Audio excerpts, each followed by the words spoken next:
Assalamualaikum warahmatullahi wabarakatuh. Salam sejahtera buat kita semua. Waalaikumsalam warahmatullahi. Bapak Farhad, sehat Bapak? Alhamdulillah sehat. Alhamdulillah. Selamat pagi Mas Erwin. Beliau adalah koordinator Komisi Yudisial Penghubung Jawa Tengah. Bapak Farhad. Komisi Yudisial. Apa iku mbuga ini? Dan lingkup apa saja? Tema kita adalah Komisi Yudisial sebagai pelindung marwah hakim. Begitu ya, Bapak? Monggo Bapak Farhan. Farhan. Muhammad Farhan. Nek salah bahaya ini. Remeh mirip-mirip dengan. Nah, ini masyarakat banyak yang belum tahu tentang tugas pokok dan fungsi dari Komisi Yudisial. Monggo, bisa disampaikan langsung. Terima kasih Mas Erwin. Jadi ini teman saya lama, termasuk jejaring Komisi Yudisial di Kudus. Jadi Komisi Yudisial adalah sebuah lembaga negara ini yang lahir pasca reformasi. Jadi dulu sebelum reformasi 98 itu belum ada yang namanya KY. Belum. Waktu itu masih ada hanya kalau bagian yudikatif itu hanya Mahkamah Agung saja sama DPA. Nah, setelah reformasi muncullah lembaga-lembaga baru. Nah, termasuk di dalamnya ada MK, ada KY, ada KPK, ada Ombudsman dan seterusnya. Jadi masih banyak sekali lagi lembaga-lembaga yang lahir pasca reformasi. Nah, kemudian kalau kita lihat di dalam tata negara kita ya, ini kan kalau kita lihat di teori yang lama ya ada trias politika. Yang pertama ada bagian eksekutif, yakni presiden dan wapres. Kemudian ada bagian yang legislatif, ini ada MPR, ada DPR, dan ada DPD. Nah, yang bagian yudikatif ini kaitannya dengan kekuasaan kehakiman. Nah, itu ada Mahkamah Agung, ada Mahkamah Konstitusi, dan ada Komisi Yudisial. Nah, yang satu lagi ini ada BPK, Badan Pemeriksa Keuangan. Kemudian terkait dengan tugas Komisi Yudisial. Yeah. Jadi KY ini awalnya kalau kita lihat sejarah sebelum reformasi ini kan kondisi badan peradilan atau dunia hukum di Indonesia sebelum reformasi kan belum sesuai dengan harapan karena masih banyak sekali ada intervensi dari eksekutif maupun yang lainnya. Kemudian ada apa? Intinya produk-produk dari pengadilan itu belum bisa mencerminkan rasa keadilan bagi masyarakat. Nah, kemudian setelah reformasi ada upaya untuk mengembalikan posisi lembaga-lembaga negara sesuai dengan porsinya. Kalau yudikatif ya kekuasaan kehakiman, eksekutif ya pemerintahan, dan legislatif kan yang membuat undang-undang itu kan. Jadi ada pemisahan atau pembagian kekuasaan sesuai dengan porsi masing-masing, tidak ada intervensi. Orang saling tumpang tindih. Nah, itu pengennya itu mengembalikan pada posisi itu. Nah, kemudian terkait dengan tugas KY ya. Jadi kalau tadi setelahnya setelah peradilan banyak intervensi, kemudian berusaha untuk dikembalikan ke marwahnya, ya ini sebagai KY ini sebagai pengawas eksternal, khususnya hakim dan juga pada peradilan. proses peradilan ya, itu ya. Betul. Nah, ketika kemudian kita ada tadi ya menjaga marwah hakim, salah satunya yaitu. Itu lebih kemana, Bapak? Ini, apakah kemudian proses untuk menjadikan seseorang itu menjadi hakim itu KY juga termasuk di dalamnya menentukan? Kemudian, misalnya hakim tersebut kan ada jenjang ya. Kemudian jenjangnya naik atau tidak naik atau harus dievaluasi, KY juga terlibat di sana. Itu bagaimana itu? Iya. Jadi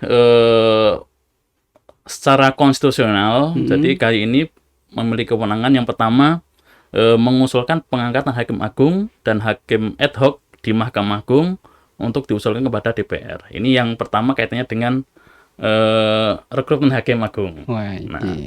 kemudian tugas yang kedua atau wewenang yang kedua ini kaitannya dengan menjaga dan menegakkan kehormatan, keluhuran martabat serta perilaku hakim. Jadi itu bagian daripada tugas kedua, yakni istilahnya ya pengawasan, ya pemantauan, ya advokasi, itu bagian dari tugas yang kedua. Nah, kemudian yang disampaikan dari Mas Erwin tadi kaitannya dengan hakim ya.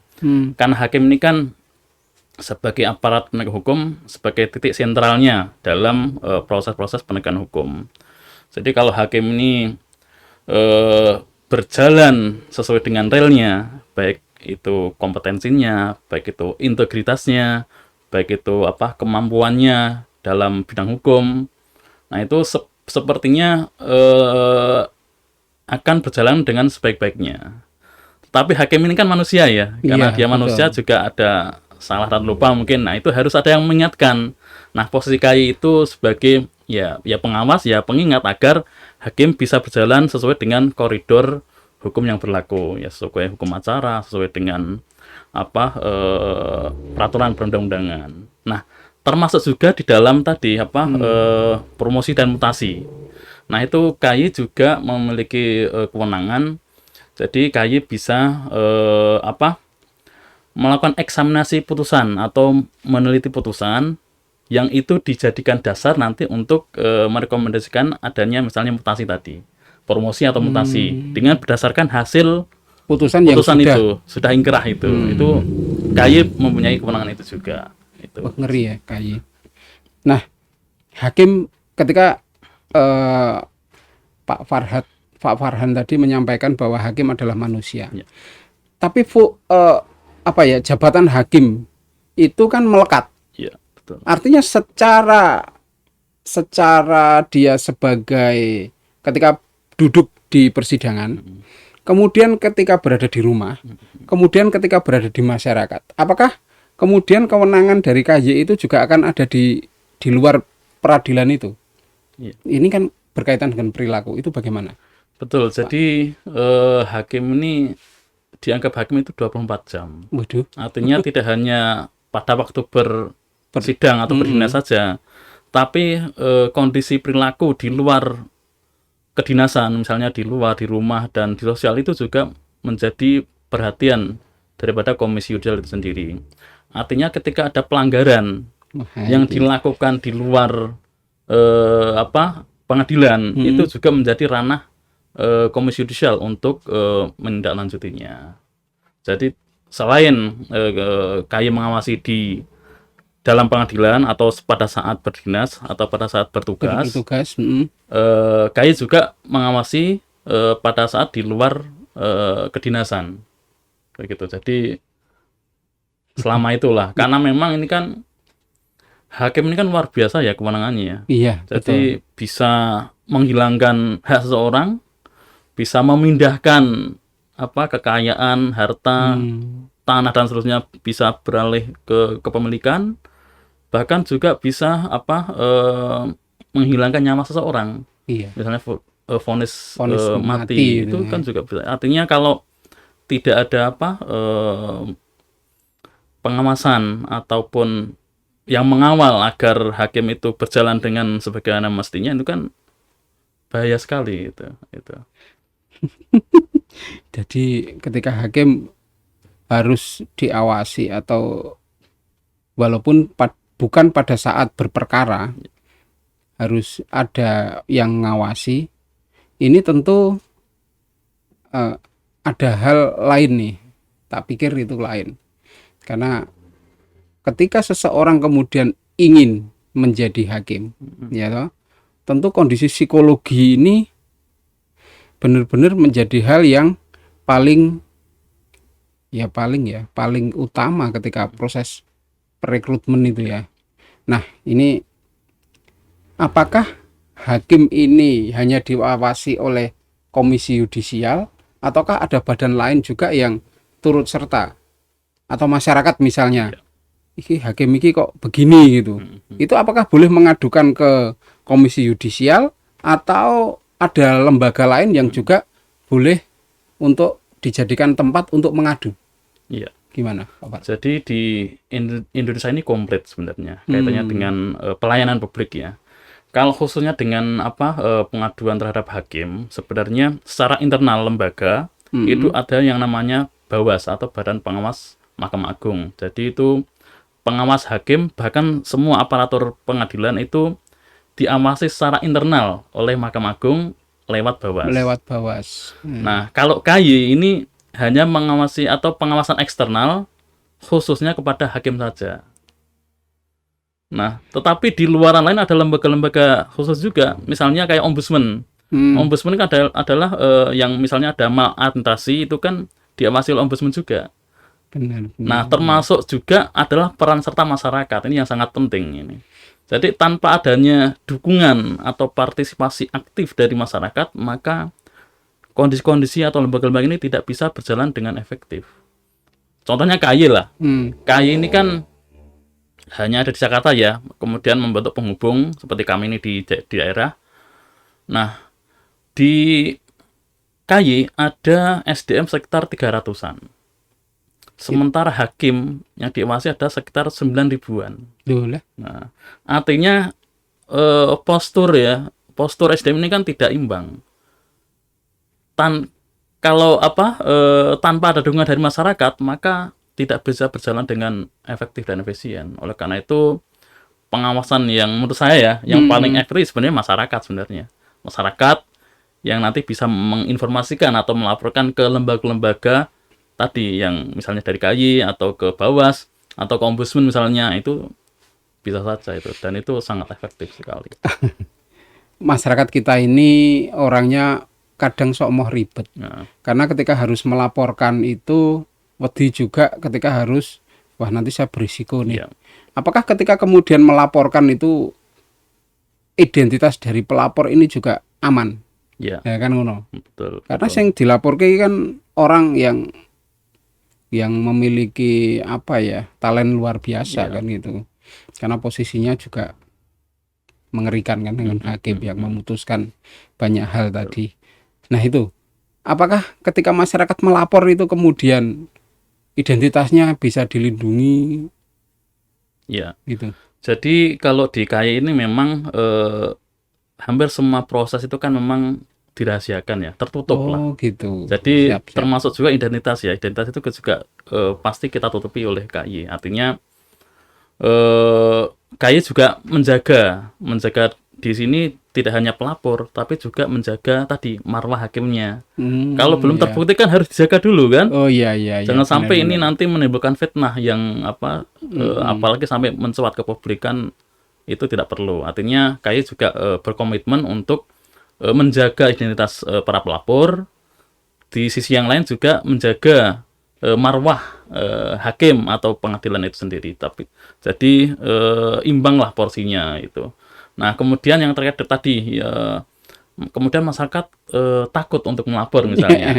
Ini kan memang menjadi persoalan di masyarakat. Terkadang pengennya melapor, tetapi malah lewat media sosial misalnya. Nah, itu kan malah jadi blunder ya, menjadi masalah tersendiri. Nah, itu memang disinilah perlunya edukasi kepada masyarakat, agar misalnya mau melapor pun harus tahu ilmunya atau tahu aturannya gitu.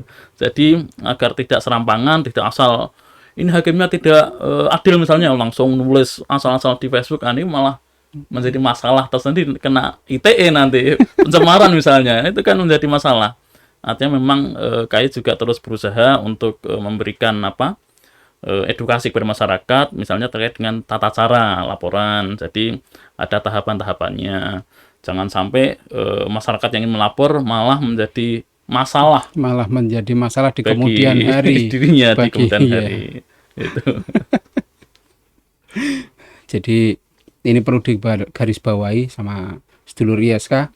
Ketika kemudian ada sebuah persoalan yang menurut sedulur ISK itu bermasalah, tentu ketika ingin melapor, tanyakan kepada orang-orang yang memiliki kompeten, yang berkompeten lah. Kalau boleh ya ke polisi atau ke KY mungkin untuk diskusi dulu boleh. yang paling tidak boleh adalah langsung diupload. Nah, itu jempol yang berbahaya itu. Betul. Itu karena itu sangat berbahaya dan jadi persoalan di kemudian hari. Nah, ketika bicara syarat untuk melapor, hal-hal yang perlu diperhatikan ketika melihat sesuatu yang berkaitan dengan persidangan dan tidak puas, ini apa wae sih, Pak? Ben rodok teredukasi nih masyarakat. Betul. Jadi ada beberapa persyaratan yang harus sertakan ketika akan melapor ke Komisi Yudisial. Yang pertama tentu identitas. Ini kenapa kok harus ada identitas? Ini agar kayak juga tahu, maksudnya ini asli atau enggak gitu. Jangan-jangan surat kaleng. Kalau kaleng kan nggak ada identitasnya. Kemudian yang kedua tentu terlapornya itu siapa, hakim atau siapa. Nah, kan ada beberapa juga yang masuk ke kami itu yang dilaporkan adalah pengacara, ada juga polisi, ada juga jaksa itu yang melapor ke kami itu. Itu kan sebenarnya bukan porsi kewenangan kami. Tapi ketika ada laporan tetap kita terima, nanti kita sampaikan ke pelapor, oh Pak ini maksudnya bukan ke kami, ini wilayahnya sudah di wilayah lembaga yang lainnya. Jadi kita sekaligus kita berikan sampaikan. edukasi. Ya. Kemudian setelah terlapornya, kemudian isi laporannya apa? Gitu. Kalau di KAI ini biasanya kalau sudah putusan itu laporan terkait dengan hasil putusannya misalnya ada dugaan pelanggaran di dalam proses-proses persidangan yang sudah berlalu, nah itu bisa dilaporkan. Jadi kalau laporan itu biasanya yang sudah putusan. Nah kalau yang sedang berjalan atau masih proses sidang itu bisa mengajukan yang namanya permohonan pemantauan persidangan. Ada juga. Nah, kemudian yang ketiga ini yang misalnya kaitannya dengan bukan perkara tapi perilaku murni. Nah, itu juga bisa. Misalnya ada hakim yang mohon maaf selingkuh misalnya, atau ada hakim yang main narkoba dan seterusnya. Itu termasuk perilaku murni yang di luar kedinasan kan kali itu kan. Nah, itu juga bisa dilaporkan ke Komisi Yudisial. Kemudian juga dilampirkan data pendukung, misalnya ada foto, ada video, ada rekaman, atau dokumen yang sekiranya bisa memperkuat argumentasi laporan tersebut. Nah, sebagai dugaan awal, sebagai ini awal. Jadi gambarannya itu sih, dan itu juga bisa datang langsung ke kami, atau bisa lewat surat, atau juga sekarang ada online juga. Jadi semua kanal dibuka oleh Komisi Yudisial. Gitu. Artinya untuk masyarakat yang kebetulan ingin melaporkan, ada banyak opsi yang bisa dilakukan selama syarat-syarat itu terpenuhi. Iya, betul. Yang pertama syarat administratif, yaitu data diri dari pelapor, kemudian sopos yang dilaporno, terlapor. Jangan sampai ya salah alamat tadi. Yang paling utama ini adalah persidangan dan hakim ya kalau Komisi Yudisial. Tapi untuk yang profesi lain tentu ada lembaga lain. Namun dari pihak KAI tetap menerima yang kemudian sekaligus akan memberikan edukasi. Betul. Nah, ketika kemudian masyarakat melihat persidangan, karena asumsi masyarakat dengan yang sebenarnya terjadi itu kan tidak sama. Ya toh? Lu kok ngene gitu kan. Lu kok ngene itu kan kalau korban melihat ketika ini tuntutannya segini loh. Mosok kan itu kan berbeda. Nah, dari situlah kemudian lapor. Menurut anggapan mungkin keluarga korban atau apa, itu apakah juga kemudian akan mendapatkan respon untuk ditindaklanjuti atau mungkin pemantauan persidangan atau bagaimana, Pak? Atau kan harus ada bukti yang kuat gitu kan, masyarakat kan retine kan aku ora adil iki pokoknya. Ya kan begitu tok sing ora adil kan begitu. Nggih. Jadi memang semua laporan yang masuk ke KAI itu pasti ditindaklanjuti. Nah, apakah nanti tindak lanjutnya ya sesuai dengan porsinya masing-masing. Misalnya tadi yang sampaikan tadi, misalnya ada yang melapor, misalnya ada putusan yang tidak adil misalnya. Itu tidak adilnya di mana? Kan itu. Jadi ada tahapan-tahapannya. Misalnya masyarakat melapor kami, berkas sudah komplit semuanya, nanti kita verifikasi dulu. Verifikasi ini kan kaitannya dengan kelengkapan ya, jadi administrasi, substansi, dan seterusnya. Kalau sudah komplit semua, lalu kita analisis. Ada nggak dugaan pelanggarannya? Nah, kan itu. Jangan-jangan karena dia kalah, jadi menganggap tidak adil. Tidak adil, benar. Kalau yang menang kan, wah ini sudah bagus ini hakimnya kan gitu ya. Iya. Artinya memang harus didudukkan pada proporsi masing-masing. Artinya KAI akan melihat sejauh mana, misalnya kalau putusan ya nanti kita telah putusannya, apakah ada dugaan-dugaan pelanggarannya atau tidak. Kalau memang tidak ada ya berarti ya kita sampaikan Pak ini tidak ada pelanggarannya. Nanti pelapor diberikan surat juga. Misalnya tidak ditemukan pelanggaran gitu. Oh, tetap ada pemberitahuan secara resmi. Iya, ya? tetap ada. Kemudian misalnya kalau ada temuan indikasi pelanggaran, maka akan dibawa ke tahapan selanjutnya. Jadi ada sidang panel, ada sidang pleno, kemudian ada rekomendasi kalau memang ada terbukti pelanggarannya, itu ada rekomendasi dan seterusnya. Jadi semua proses ada tahapan-tahapannya. Kemudian tadi ini kan yang kaitannya sudah selesai ya, sudah putusan ya. Artinya sudah tidak ada perkara lagi kan. Kalau yang masih berjalan tadi berarti meminta KAI untuk memonitoring atau memantau persidangan. Nah, tujuannya apa? Ini tujuannya untuk mengawal proses persidangan agar berjalan sesuai dengan aturan yang berlaku. Jadi hakim tidak menggo-menggo, sesuai dengan hukum acara, sesuai dengan hukum peraturan perundangan dan seterusnya. Artinya untuk menjaga proses-proses persidangan berjalan dengan baik dan lancar. Nah, di samping itu juga merupakan bagian dari tugas KAI, yakni advokasi. Nah, advokasi ini adalah manakala ada perbuatan yang merendahkan kehormatan hakim, nah itu juga tugas KAI untuk menjaga marwah daripada hakim atau pengadilan itu sendiri. Jadi di sisi yang lain mengawasi, di sisi yang satunya menjaga. Nah, menjaganya itu bagian advokasi itu. Di beberapa tempat kan dulu ada pernah kejadian misalnya di PA Sragen ya. Itu ada penembakan gedung pengadilan agama. Nah, ketika itu mencuat di media, KAI itu langsung turun untuk menginvestigasi kejadian itu. Nah, ternyata setelah diusut itu adalah salah satu pihak yang berperkara yang ternyata kalah di pengadilan tersebut. Hanya kita juga koordinasi ke Polres, kita juga koordinasi ke pengadilan agama, ke PN juga. Nah, akhirnya kita mengawal proses itu. Kemudian kita juga pernah melakukan advokasi, ini juga bagian dari masyarakat ya. Maksudnya begini, ada masyarakat yang tidak puas terhadap proses hasil persidangan. Kemudian dia itu membuat status, menulis di media sosial. Dan justru dengan dia menulis itu malah blunder ya. Blunder dan itu menjadi permasalahan hukum tersendiri gitu loh. Jadi dia sudah kalah, malah sekarang tersangkut kasus kan gitu. Artinya memang harus ada masyarakat harus bijak.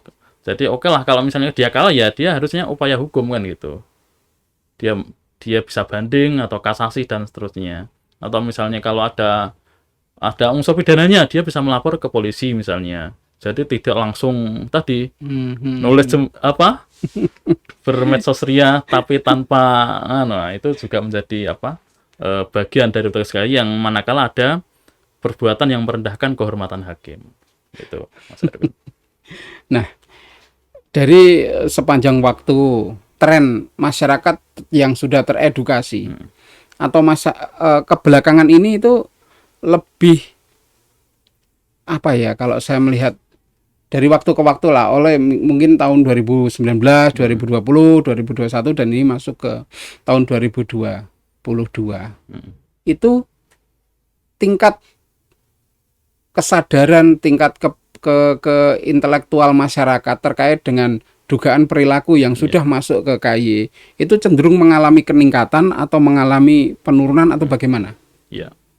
Jadi kalau di Jawa Tengah Mas ya, itu termasuk wilayah 5 besar se-Indonesia yang dilaporkan oleh masyarakat atas adanya dugaan pelanggaran KPPH atau pelanggaran kode etik hakim. Artinya kita menempati urutan kelima besar. Pertama kan Jakarta ya. Kemudian yang kedua itu Jawa Timur, yang ketiga itu Sumatera Utara, yang keempat ini Jawa Tengah. Kadang kita unda-undi dengan Jawa Barat. Hmm. Nah, artinya untuk laporan masyarakat itu juga ya cukup banyak ya. Kalau dari tahun ke tahun, kalau saya melihat ya ada kenaikan, cuman memang belum signifikan. Kalau saya melihat sendiri sebenarnya meskipun Jawa Tengah ini masuk 5 besar ya, tapi menurut saya ketika kita melihat wilayah Jawa Tengah ini kan ada Cakupannya. banyak sekali ya.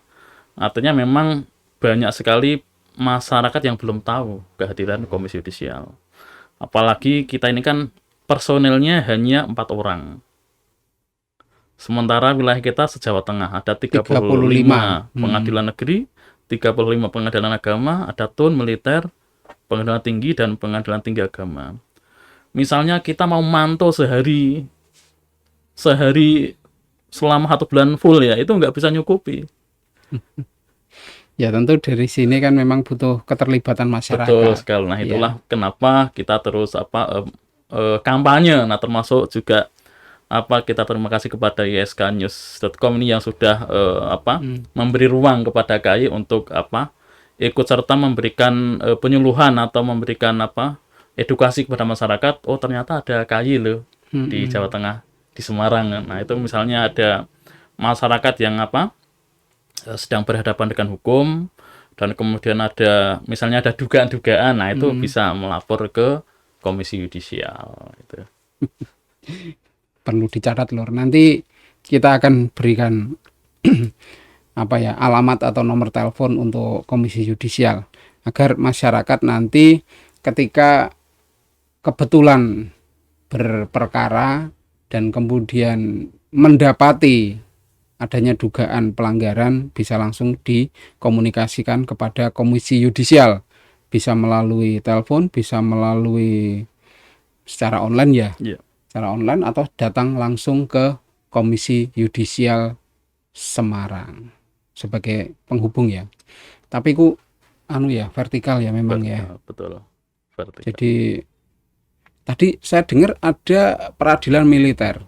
Itu juga masuk ke KAI juga, hakimnya itu masuk ke situ juga ya. Ya, jadi semua badan peradilan, pengadilan agama, pengadilan negeri, tata usaha negara, PT UN, kemudian militer, hakimnya itu diawasi oleh Komisi Yudisial. Jadi semua badan peradilan di bawah Mahkamah Agung itu merupakan bagian dari pengawasan Komisi Yudisial. Gitu. Dan ternyata Komisi Yudisial tugasnya oke banget Lur. Dari 9.000 hakim dan itu hanya ada 300-an ya. 300-an. Yang ngomong indik-indik aja. Luar biasa. Dari beberapa hal yang kita bicarakan dalam waktu yang singkat ini, saya ingin menarik sedikit kesimpulan. Yang pertama, Komisi Yudisial bukan hanya mengawasi hakim, namun juga menjaga marwah hakim. Ini dua hal yang harus berjalan beriringan. Kemudian yang ketiga, ketika masyarakat melihat atau menduga adanya peradilan yang dianggap bermasalah, jangan sekali-kali upload atau menulis di media sosial. Itu sangat tidak baik dan justru malah akan menimbulkan persoalan tersendiri dan konsekuensi hukum tersendiri. Pastikan untuk langsung berkonsultasi ke Komisi Yudisial. Nanti akan diberikan arahan, akan diberikan edukasi, akan diberikan pemahaman. Gitu loh. Sehingga kita tidak akan mendapatkan persoalan yang lain ketika kita merasa diri kita dindolimi dan seterusnya. Kita perlu cerdas, kita perlu menyikapi segala hal secara bijaksana. Bijaksana untuk diri sendiri, bijaksana untuk orang lain, dan bijaksana untuk sekitar. Itu. Mungkin jenengan mau menambahkan yang sebagai hal yang perlu digarisbawahi. Ya. Jadi menjaga marwah peradilan atau menjaga hakim itu tugas kita semuanya. Tidak hanya tugas hakimnya, tidak hanya tugas komisi yudisial, tetapi juga tugas masyarakat secara umum. Karena di lapangan, kalau misalnya hakimnya sudah bagus, tapi masyarakatnya masih pengen menang dan menghalalkan cara, itu kan menjadi persoalan sendiri. Artinya Betul. masyarakat punya peran yang sangat penting di dalam upaya untuk menjaga marwah hakim dan juga marwah pengadilan. Jadi mari kita bersama-sama untuk mewujudkan peradilan yang jujur, peradilan yang bersih, dan peradilan yang bermartabat. Yang intinya kembali ke masyarakat juga, jadi masyarakat bisa merasakan keadilan, khususnya para pencari keadilan. Itu, Mas Edwin. Masyarakat mendapatkan keadilan khususnya para pencari keadilan. Luar biasa tagline ini. Terima kasih Pak Farhan, Koordinator Komisi Yudisial Penghubung Jawa Tengah. Mungkin di lain waktu kita akan membahas dengan tema yang lebih dalam lagi. Assalamualaikum warahmatullahi wabarakatuh.